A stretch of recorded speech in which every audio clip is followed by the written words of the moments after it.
Salut à toutes et à tous, ici Boris de la Bulle Ludique, je suis avec Benjamin. Bonjour. Et aujourd'hui, on va vous faire une vidéo un peu spéciale, une vidéo à la first player, à C'est du l'ancienne. jamais vu sur internet, attention, on va parler d'Ark Nova. On va faire une tier list des plateaux d'Ark Nova, parce que avec Board Game Arena, on y a beaucoup joué, beaucoup Ouais, trop, beaucoup trop. beaucoup trop, et du coup, on est au moins en mesure de mettre à profit cette expertise pour proposer un classement de ces 8 plateaux, les 8 ouf. plateaux du jeu de base. Alors, comme toute bonne tier list, on va faire du plus mauvais au meilleur. Selon nous, hein. Selon nous, évidemment. Selon le contexte, les circonstances. Cette vidéo n'engage que nous. On s'est mis d'accord avant. Mhm. Donc, Sans voilà. trop de difficultés, d'ailleurs. C'est un classement commun. Oui, on a pu faire ça assez vite. En tout cas, on était tout de suite d'accord sur le top 1. Donc, on commence avec le top 8, le moins bon des plateaux. Donc, déjà, pour commencer, le plateau, dans une partie d'Ark Nova, c'est la première chose qu'on choisit. Tout à fait. On a juste accès aux 3 objectifs de base, mais on n'a pas accès à notre main. On a aussi accès à l'ordre de nos 5 cartes actions. Tout à fait, ça peut avoir une importance, mais on n'a pas accès au projet de fin de partie. Donc notamment, celui-ci pourrait être bien si vous avez le projet qui vous demande d'avoir 12, non 10 mécènes joués en fin de partie. Donc c'est un plateau qui va jouer là-dessus, mais vous ne le savez pas avant de choisir votre plateau, donc bon. C'est ça, c'est la difficulté qu'on a avec ce plateau-là, c'est qu'il est très random en fait, il n'est pas du tout constant. Parce que comment est-ce qu'il fonctionne? Quand vous allez recouvrir les cases H que vous voyez en bas du plateau avec des bâtiments, vous allez piocher le premier mécène de la pioche. Tout à fait. Et ça c'est bien, si le mécène que vous chopez, il est bien. Mais la plupart du temps, surtout si tu fais ça un peu en late game, parce que tu vas d'abord aller chercher d'autres cadeaux, d'autres emplacements, tu vas te retrouver, moi je viens de faire une game ce matin, j'ai pioché 2 mécènes avec max 25 tickets. Ben oui, c'est ça. On était en late game, tu peux pas les jouer. C'est trop circonstanciel. Après, des fois, ça se met vraiment bien. Puis si vous améliorez votre carte mécène, ça va vous permettre de jouer 2 cartes mécènes. Parce que quand les 3 sont recouverts, vos mécènes vous coûtent moins 1. Donc plus l'upgrade, ça fait que vos cartes vous coûtent moins 2. Donc à puissance 5, il y a moyen de jouer 2 cartes, voire 3 cartes avec des croix mécènes en une action. Mais voilà, il faut que ça sorte, il faut que ça se mette bien. Et en plus, vous voyez sur le plateau, à gauche du H du milieu, il y a une case qui nécessite l'upgrade. Ouais. Et donc, ça c'est toujours pénible, parce que tu peux aller chercher les 2 premiers H rapidement, mais pour le 3e, ça va te prendre beaucoup de temps. Et donc, qu'est-ce que vous allez regarder d'autre sur un plateau c'est les bonus à choper quand vous allez mettre des enclos, notamment les bonus de réputation, parce qu'en early c'est vachement bien. Ici vous voyez il y en a qu'un, mais qui est pas trop loin des autres H, donc c'est pas déconnant. Vous allez regarder aussi les cadeaux que vous allez pouvoir choper en faisant vos projets de conservation. Là il n'y a rien vraiment de remarquable, on va dire que c'est assez classique, c'est pas non plus si fou. Et aussi regarder les cases qui sont bloquées tant que vous n'avez pas upgrade votre carte construction, ça peut avoir une importance aussi. Et finalement, les points de conservation, vous gagnez quand vous allez prendre vos projets d'université, de bénévoles ou de continent. Ouais, sachant que dans celui-ci, ce qui est assez pénible, c'est que c'est 1-1-1. Ouais. C'est 1 sur les bénévoles, 1 sur l'université, 1 sur les eaux. Donc on est un peu forcé de tout faire et ça nous ennuie, quoi, parce que du coup, on peut pas rush une certaine piste. C'est ça, je rajouterais qu'en plus, vous voyez que sur le plateau, que les zones eau et montagne sont quand même bien séparées. Donc voilà, vous avez envie de rusher les haches avec tout ce que vous pouvez pour avoir de bonus taux, mais du coup derrière vous n'allez plus beaucoup avoir d'enclos à côté de montagne, surtout si vous allez recouvrir avec des enclos particuliers de mécènes ou je sais pas quoi. Donc moi je me suis déjà retrouvé late game, j'avais plus de montagne dispo pour mettre d'enclos, et t'es là bon... Franchement il fait pas rêver, mais il y a des parties mémorables des fois quand ça se met bien, mais... Voilà, ça peut être très fun si tu chopes les bons mécènes et ça fait des enchaînements de fou. C'est ça. Mais d'un point de vue stratégique, d'un point de vue compétitif, c'est le moins constant de tous les plateaux, à notre sens. On passe à la suite. En 7ème position, on a mis le plateau 7, heureux hasard, qui permet de récupérer des kiosques. Donc il y a 3 bonus de kiosques à récupérer. Quand on les recouvre, on peut poser un kiosque sur la map. Et une fois que tous ces emplacements de kiosques ont été recouverts, nos kiosques font un en plus. C'est ça. C'est trop lent parce qu'ils sont quand même pas hyper regroupés. Et souvent, quand vous allez gagner ce passif-là, la partie est déjà bien entamée et vous avez déjà normalement réussi à stabiliser vos revenus. Et on rappelle avec le revenu, l'income, c'est toujours beaucoup plus important en early qu'en late game, évidemment. Après, il y a 2 réputations à les choper. C'est pas mauvais, qui sont pas éloignées. Donc ça permet d'upgrade une carte sur la piste de réputation potentiellement assez vite. Ça, c'est pas mal. On en discutait en off avant, il y a ce Pouch 2, donc comment ça s'appelle, Poche ventrale 2, qui permet en revenu de mettre 2 cartes de sa main pour gagner 2 tickets chacune. Bon, bah, pourquoi pas en late game, mais le truc c'est que c'est en revenu et que ça n'a aucun intérêt que ce soit en revenu. Il faut vraiment avoir une main extrêmement conséquente. Ouais, tu vas avoir un maximum. Allez, non, si tout se met bien, tu peux avoir 7 cartes après le break si t'as pris le snap et que t'as le Mason qui pioche aussi. Bon, c'est improbable. Ouais, c'est rare, ouais. Donc, pas incroyable. Alors, en 6ème position, le plateau 4 qui permet de revendre une carte pour 3 d'argent. À tout moment, c'est ça qui est intéressant. On peut le faire après son action, avant. Voilà. Maintenant, 3, c'est pas énorme. Il faut déjà beaucoup piocher pour que ça soit intéressant. Les cadeaux, bon, on peut récupérer une université. Ça, c'est intéressant. Mais sinon, les cadeaux sur le plateau en eux-mêmes sont assez classiques. Oui, il y a un x2, mais qui est très dur à aller chercher. Ouais, vous ne pas tout de suite. Après, ce que moi, souvent, j'aime bien ouvrir sur les bonus de réputation. Et donc, le passif, pour pouvoir l'avoir, il faut avoir un enclos à côté de la grue, là. Il n'est pas si loin à aller chercher. Et si vous piochez beaucoup, bah voilà, ça peut faire une rentrée d'argent assez sûre. Si vous voyez que ça va break bientôt, que vous avez trop de cartes, vous pouvez en vendre. C'est pas mal. Ce qui est bien, c'est que ça peut assez vite faire 6 quand on a beaucoup de cartes, quand on a beaucoup pioché, parce que tu peux vendre une carte en fin de tour et une carte au tour d'après. Donc ça peut te débloquer de certaines situations. En early, mid-game, c'est vrai, ça peut vraiment être sympa. Mais c'est pas non plus le plateau que je vais absolument préférer, quoi.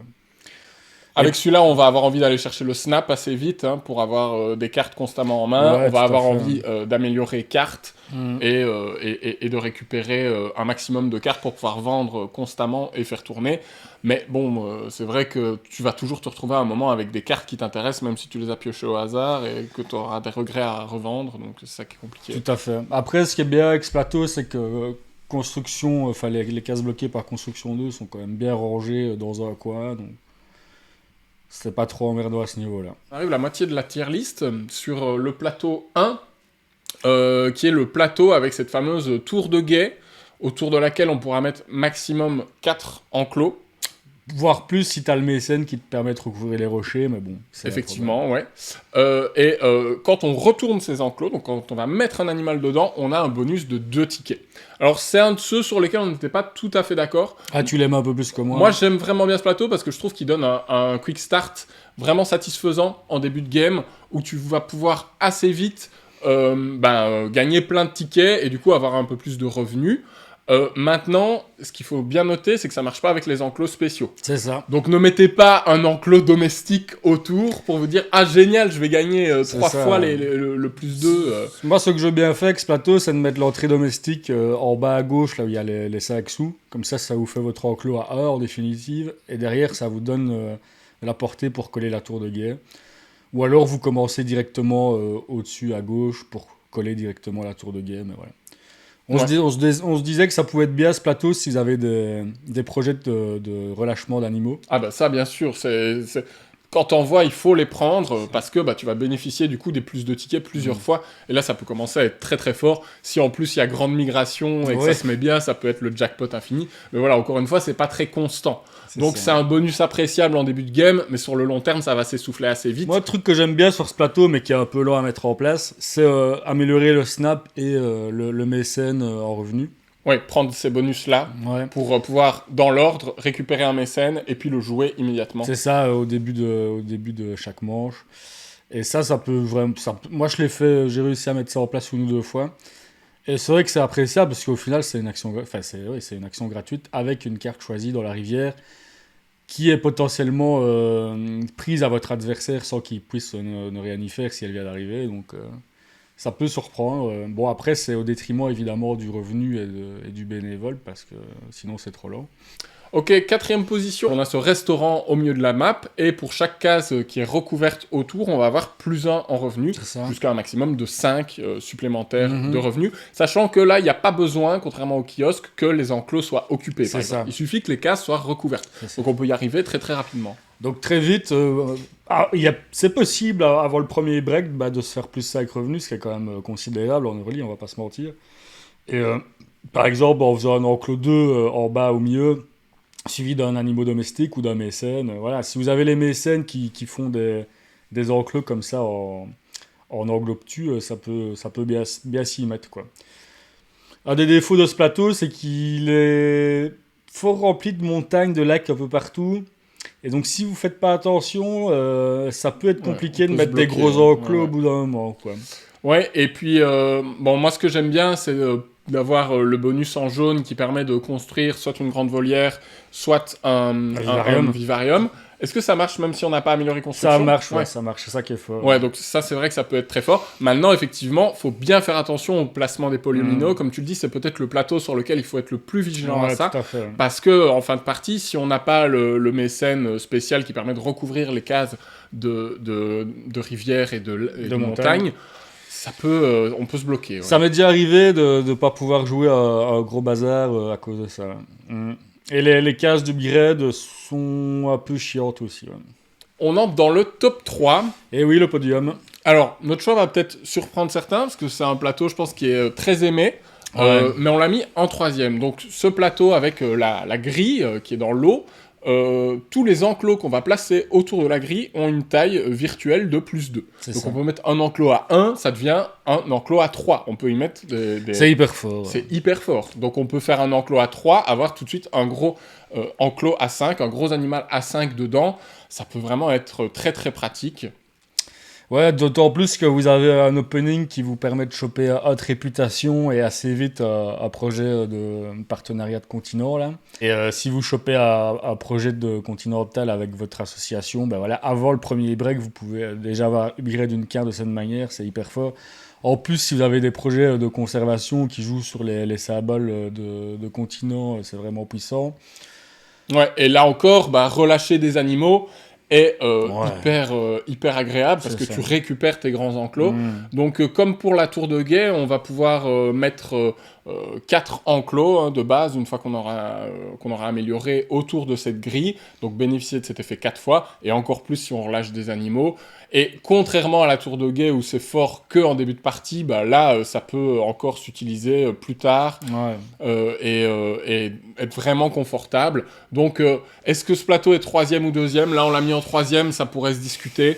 Un truc qui nous a refroidi, c'est que il n'y a qu'une montagne qui est collable en bénéficiant du passif, quoi. Donc, c'est ça. Donc vous allez avoir essentiellement des animaux aquatiques ou des animaux neutres. Un autre bémol de ce plateau, c'est son cadeau jaune qui donne 1 point de conservation. Voilà, c'est vraiment utile pour le late game, pour faire un petit +1, mais c'est ça. C'est quand même... après, ce score revenu, ça aurait été un scandale. Bien sûr, mais on préfère l'université ou le zoo partenaire qu'il y a sur les autres plateaux, quoi. C'est ça. Donc c'est ça qui fait la différence. En même temps, voilà, heureusement qu'il y a ça, sinon ce plateau serait vraiment beaucoup trop fort. Moi, ce que j'aime bien aussi, c'est qu'il n'y a pas de poids de conservation pour le 4e continent. Et je joue plus souvent 3 universités que 4 continents. Donc, dans mon optique, j'aime bien ça. C'est un truc en moins à aller chercher a priori, quoi. Ouais, tout à fait. Ouais, moi, perso, par contre, le cadeau de jouer à un mécène pour de l'argent, du coup, je vais quasiment jamais le chercher sur ce plateau-là. Il est loin. Parce qu'il est loin, comme tu veux bénéficier des enclos autour du lac. C'est très très long de faire le tour. Ouais, si t'as beaucoup de mécènes qui te font mettre des enclos particuliers, c'est atteignable. C'est quand même pas facile à aller chercher. Ouais. En top 2, et encore une fois, il pourrait y avoir débat, mais on a mis le plateau 6, qui, quand on recouvre le coin en bas à gauche, on pourrait le faire dès le début de partie, mais on va expliquer pourquoi on ne le conseille pas, permet d'ignorer la condition pour mettre n'importe quel animal. Du coup, on peut très bien ne pas améliorer animal en 2. C'est ça. Et quand même mettre des animaux qui réclameraient d'avoir animal en 2. Tout à fait. Et ça, c'est hyper fort. Hein. Parce que ça vous permet souvent... Enfin, moi, dans mes parties, en tout cas, souvent, la carte que j'améliore pas, c'est animal ou mécène. Des fois, je joue à 3 cartes, mais c'est quand même assez rare. Mais on va pas rentrer là-dedans. Et donc oui, là, tu peux améliorer mécène. Et même si vous n'avez pas des mécènes qui demandent d'être mécène niveau 2, ça permet de faire des breaks à 10 thunes. C'est quand même fort, quoi. Surtout si vous voulez jouer derrière des gros bazars. Mais oui, on va pas aller chercher ça en early parce qu'il y a beaucoup plus intéressant à aller chercher de l'autre côté de la carte. C'est l'université. C'est l'université. Donc comme dans le plateau précédent, vous allez pouvoir aller choper un projet associatif. Là, c'est une université. Et donc, pareil, hein, assez facilement, vous pouvez... On fait un bâtiment domestique, par exemple, ça. sur la droite, sur le revenu des 5 sous. Et puis, on monte, soit avec un bâtiment posé par un mécène, soit un bâtiment à 2, un bâtiment à 1, ce genre de combine. On arrive assez vite à récupérer l'université. Alors, vous me direz, oui, on est loin, du coup, d'aller récupérer le coin en bas à gauche. On n'en a pas besoin maintenant. On n'en a pas besoin tôt dans la partie. C'est vraiment en fin de partie qu'on aura assez de revenus pour poser ces gros animaux qui demandent d'être animal niveau 2. C'est ça. Et puis, ça peut être très pratique aussi, cette absence de conditions, cette condition à ignorer, pour, je sais pas, les gros singes qui demandent d'avoir 3 singes, oui, etc. Tout à fait. Là, on peut en ignorer une, c'est déjà beaucoup plus rapide. Des fois, encore une fois, tout est une question de contexte et de tactique. Donc là, c'est des lignes stratégiques, mais il faut surtout pas être figé là-dedans.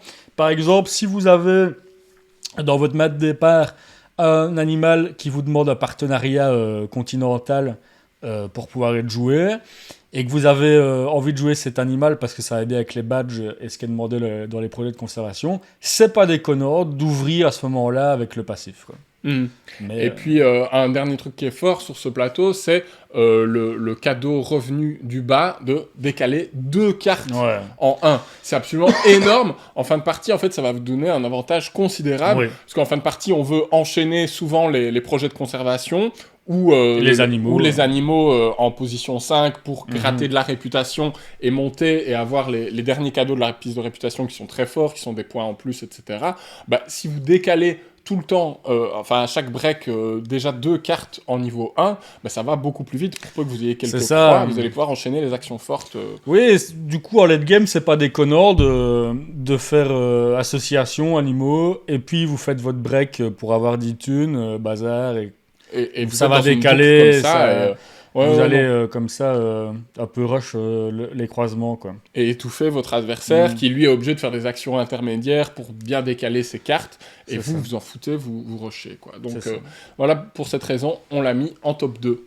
Et le plateau le plus craqué, tadam, le Grand Lac, bien sûr. Alors celui-là, les gars, c'est quelque chose, hein. Pourquoi est-ce que c'est fort? Tout simplement parce que il y a plein de thunes. Oui, il y a plein de thunes et donc vous pouvez, en fait, vos bâtiments en early vont se rembourser, quoi. Donc c'est vraiment trop fort. Alors, c'est le plateau avec l'early le plus fort du jeu parce que en fait, il faut pas garder les bonus d'argent pour plus tard, faut les accumuler dès le début.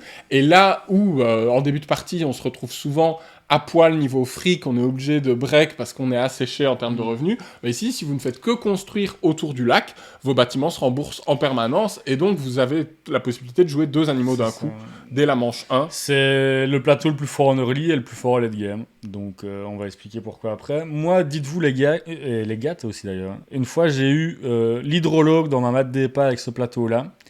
Donc l'hydrologue, c'est un mécène, quand vous posez à côté de l'eau, ça vous fait 1 thune. Donc là, je gagnais de l'argent en mettant mes bâtiments en early, quoi. C'était insensé. Ça n'avait pas de sens. Vraiment, c'est stupide. En plus, je ne sais pas pourquoi, ils ont mis 2 points de réputation. Oui. À côté, justement, de vos thunes. Donc vous allez les choper relativement tôt. Franchement, c'est incompréhensible. C'est trop fort. Et alors, qu'est-ce qui fait que ce plateau casse le jeu en fin de partie ? C'est la possibilité de rejouer un tour. C'est ça. Tout si ça suffisait pas. Voilà. Donc, moi, récemment, par exemple, j'avais une association en x2. Voilà. en 5. Du coup, tu te retrouves à faire un projet. Ouais. Tu prends 3 croix. Voilà. T'avais déjà une croix qui traînait. Tu refais un deuxième projet. Et tu rejoues. Oui, ou vétérinaire. Et tu rejoues. Et donc, tu fais 3 tours d'affilée. Et là, si tu rejoues, tu joues l'animal, l'oiseau là qui te fait rejouer. Et bam, 4 tours.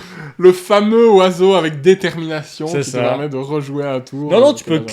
C'est possible d'enchaîner 4 actions. Moi, 3 actions, j'ai déjà fait avec ce plateau-là. Donc, association, animaux avec l'aigle, la bazar, puis encore un autre truc. C'est trop fort. Et en plus de ça, les upgrades sont pas du tout mal placés.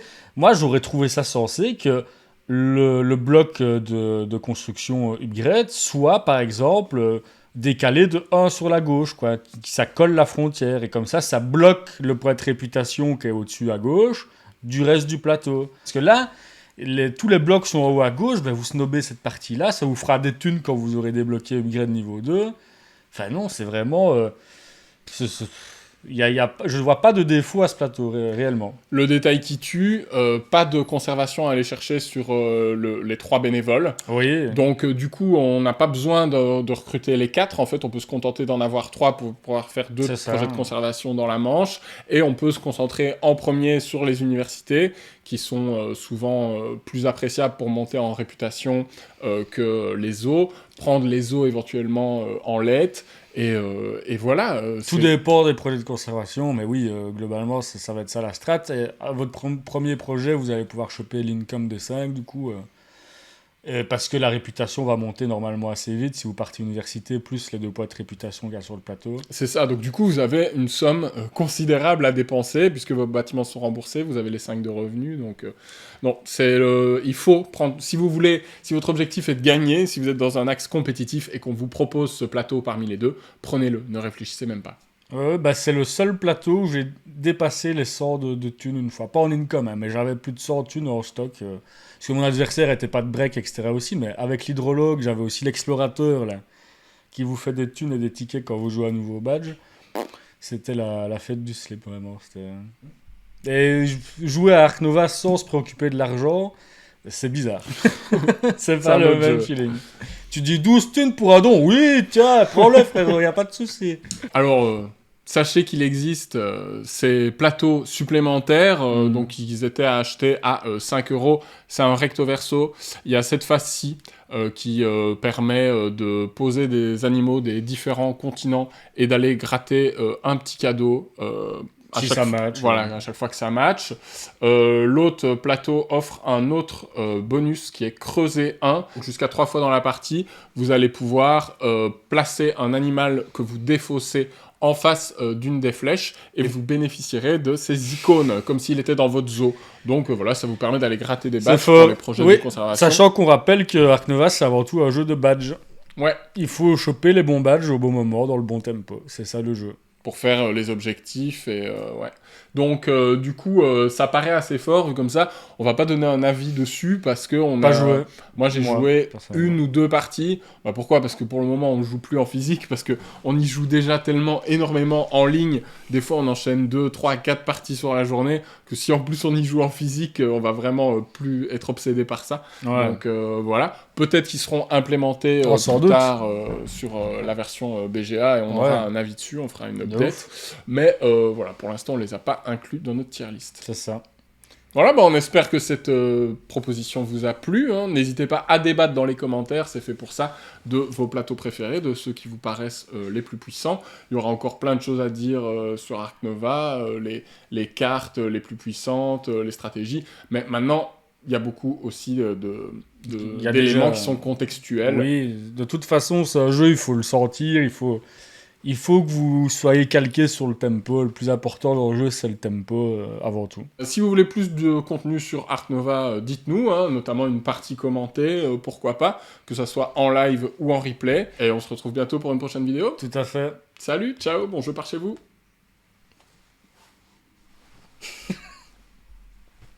Quoi couper.